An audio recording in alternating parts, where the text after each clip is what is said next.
Aceh ini sebenarnya kepalanya Indonesia, itu Aceh, karena paling barat Aceh.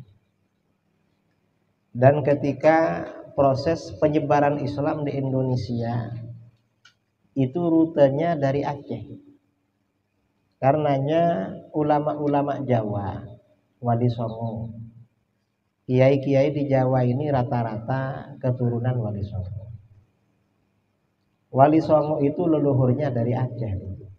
Karena rute para ulama itu memang dari Hadramut, dari Yaman, lalu ke India, dari India ke Aceh, dari Aceh terus ke Pulau Jawa. Kemudian berkembang luas dari Jawa, karena Jawa ini pusat atau ibu kota kerajaan Hindu dulu. Kerajaan Melayu Raya pusatnya di Jawa, terutama di Jawa Timur.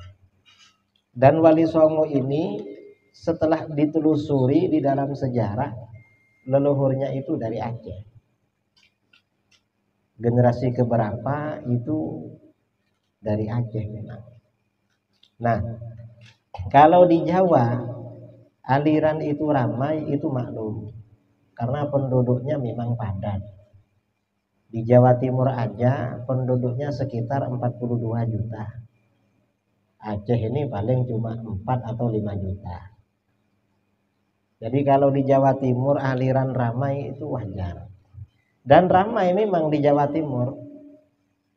Di Jawa Timur ini aliran sesat diperkirakan ada sekitar 500. Sampai sulit menghafal nama-namanya itu karena dari banyaknya. Bayangkan suruh menghafal nama 500 aliran, kan sulit. Di Aceh ini ramai juga ternyata itu.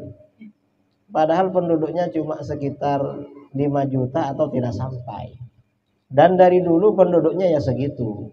Karena mau banyak pindah keluar. Mau banyak pindah lagi. Dan memang hijrah ini dianjurkan. Orang berhijrah ya di dalam agama dianjurkan. Mengapa hijrah dari kampung halaman dianjurkan? Pertama secara ekonomi. Hajiru dalam hadis riwayat Imam At-Tabrani dalam kitab Al-Ikhwan, hajiru awtanakum turisu auladakum majdan. Berhijrahlah kamu dari kampung halaman kamu. Kamu akan mewariskan kemuliaan bagi anak cucu kamu. Jadi hijrah ini bisa meningkatkan status sosial. Ketika di kampung biasa-biasa, pindah ke Batam, ke Medan, bisa menjadi juragan, bisa menjadi ustadz atau jadi apa.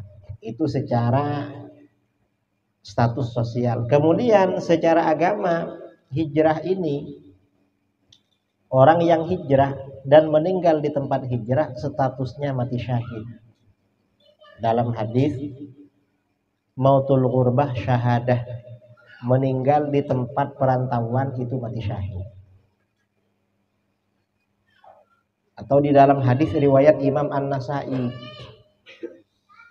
diriwayatkan mata rajulun fi ahdin Nabi sallallahu alaihi wasallam bil Madinah mimman wulidu biha. Ada seorang laki-laki meninggal di Madinah pada masa Nabi sallallahu alaihi wasallam dan dia lahirnya di Madinah. Karena dia lahir di Madinah, meninggal di Madinah, Rasulullah bersabda, laitahu mata fi ghairi maulidihi.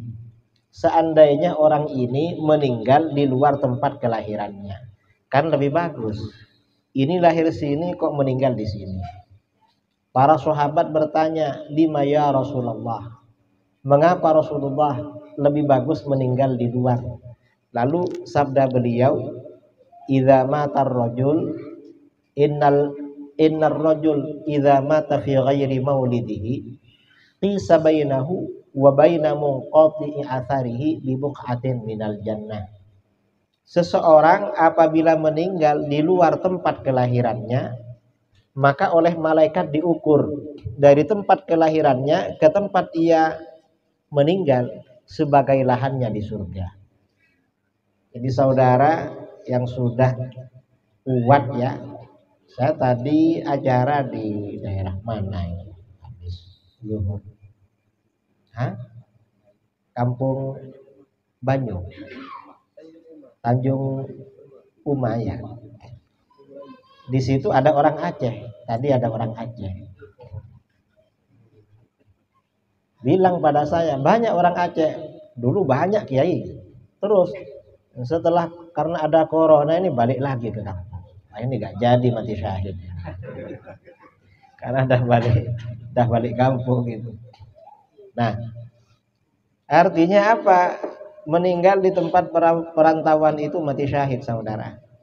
Karenanya saudara-saudara yang sudah hijrah ke sini, nanti kalau sudah tua atau sakit jangan balik kampung. Karena gak jadi mati syahid.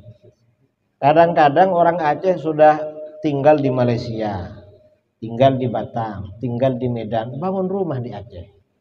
Nah, sepertinya mau balik lagi. Gak ingin mati syahid. Enak mati syahid begini enak karena gak takut kan. Ya kalau ingin mati syahid yang takut-takut ya ke Gaza sekarang ini. Ke Palestina, ke Gaza. Bisa mati syahid yang takut-takut. Nah ini saudara,